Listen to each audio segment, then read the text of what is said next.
Friend, welcome to my channel. আমি doctor Chandrakant. আজ breathing exercise বা যে শ্বাস প্রশ্বাসের এক্সারসাইজ, সেই ব্রিদিং এক্সারসাইজের বেনিফিটস অর্থাৎ এই ব্রিদিং এক্সারসাইজের উপকারিতা কী কী, এছাড়াও এর টেকনিকগুলো কী কী, আজকে সে বিষয়ে আলোচনা করব।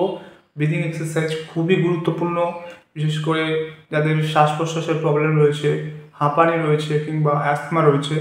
এছাড়াও অক্সিজেন লেভেল কমে যায় যাদের, বিশেষ করে অপারেশনের পরে বিভিন্ন ক্ষেত্রে ব্রিদিং এক্সারসাইজ খুবই গুরুত্বপূর্ণ। তো সেই ব্রিদিং এক্সারসাইজ কী উপকারিতা কী কী এবং তার টেকনিকগুলো কী কী, আজকে সে বিষয়ে আলোচনা করব। চ্যানেলে নতুন, চ্যানেল সাবস্ক্রাইব করবেন। চলুন শুরু করা যাক।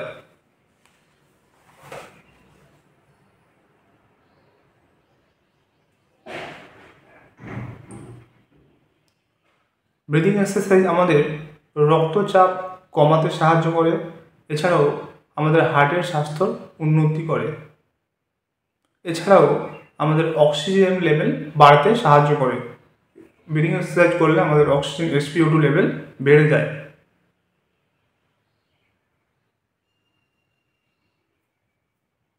হৃদস্পন্দন, আমাদের যে হার্টবিট, সেটা কমাতে পারে ব্রিদিং এক্সারসাইজ। এছাড়াও আমাদের ফুসফুসের যে কার্যকারিতা সেটাকে বৃদ্ধি করে, অর্থাৎ আমাদের লাংসকে ভালো রাখে।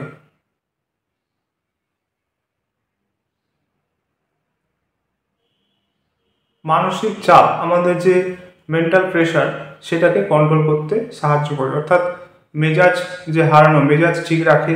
এছাড়াও মানসিক চাপ কমায় ব্রিদিং এক্সারসাইজ নিয়মিত করলে। এছাড়াও যাদের উদ্বেগ বা বিষণ্ণতা বা চঞ্চল ভাব রয়েছে, সেগুলোও কন্ট্রোল করতে সাহায্য করে ব্রিদিং এক্সারসাইজ বা শ্বাস প্রশ্বাসের যে কৌশল।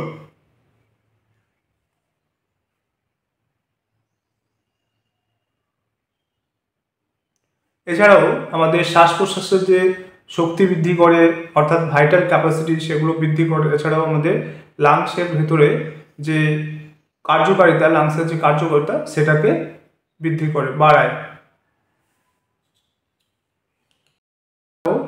আমাদের রোগ প্রতিরোধ ক্ষমতা, অর্থাৎ আমাদের ইমিউনিটি পাওয়ার বাড়ায়।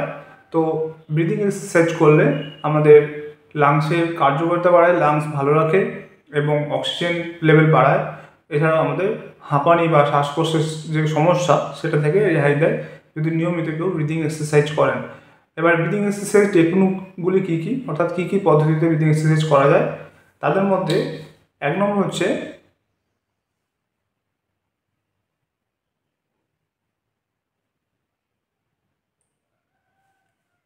Diaphragmatic breathing exercise.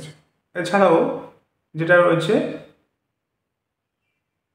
ঠোঁটে ঠোঁট রেখে ব্রিদিং এক্সারসাইজ। এরপর হচ্ছে 4-7-8 ব্রিদিং টেকনিক। তো এগুলো হচ্ছে ব্রিদিংয়ের একটা ক্লাসিফিকেশন। এই পদ্ধতিতে ব্রিদিং এক্সারসাইজ করা যায়। ডায়াফ্রামেটিক ব্রিদিং এক্সারসাইজ যেটা আপনি এই ব্রিদিং এক্সারসাইজ করার সময় আপনার যে ডায়াফ্রামটাকে কাজে লাগানো হয়। ডায়াফ্রামেটিক ব্রিদিং এক্সারসাইজ করার সময় ডায়াফ্রাম, যে আপনার পেটে যে ডায়াফ্রাম রয়েছে, সেটাকে কাজে লাগানো যায়।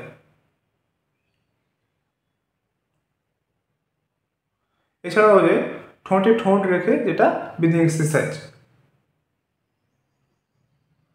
এটা আপনার শ্বাস প্রশ্বাসের যে সংখ্যা, সেটাকে কমিয়ে দেয়, শ্বাস প্রশ্বাসের সংখ্যা কমিয়ে দেয় এবং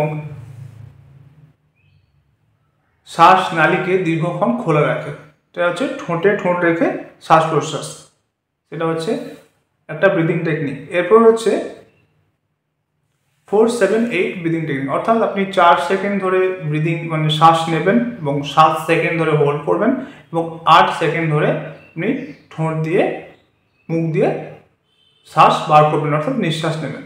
তাহলে 4-7-8 ব্রিদিং টেকনিক, এটাও খুব গুরুত্বপূর্ণ ব্রিদিং টেকনিক।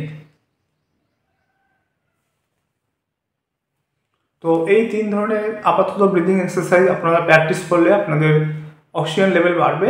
এছাড়াও ফুসফুসের কার্যকারিতা এবং ব্রিদিং এক্সারসাইজের উপকারিতা, সেগুলো পাবেন যদি নিয়মিত এই পদ্ধতিতে আপনারা ব্রিদিং এক্সারসাইজ করেন। তো আজকে জানলেন যে ব্রিদিং এক্সারসাইজের উপকারিতা কী কী এবং এটা কয় ধরনের হয় এবং কীভাবে করবেন, সেটা আজকে জানলেন। যাদের ব্রিদিংয়ের প্রবলেম রয়েছে বা শ্বাস প্রবলেম রয়েছে বা অপারেশনের পরে ব্রিদিং এক্সারসাইজ প্রেফার করেন অনেকেই, তো এই পদ্ধতিতে ব্রিদিং এক্সারসাইজ করতে পারেন। এছাড়াও আরেকটা ইনস্ট্যান্ট স্পাইরোমেট্রি যন্ত্র পাওয়া যায়, সেটা সাহায্য ব্রিদিং এক্সারসাইজ প্র্যাকটিস করা যায়। এছাড়াও বেলুনকে যদি ফু দেন, সেটাও একটা ব্রিদিং এক্সারসাইজ, সেক্ষেত্রেও ভালো উপকার পাবেন। এছাড়াও যেটা কপালভাতি করা হয়, সেটাও ব্রিদিং খুব ভালো এক্সারসাইজ, সেগুলো করলে ব্রিদিংয়ের যে বেনিফিট সেগুলো পাবেন। তো আজকের ভিডিও এই পর্যন্ত। চ্যানেল যদি নতুন, চ্যানেল সাবস্ক্রাইব করবেন, ভিডিওটাকে লাইক করবেন। Thank you for watching.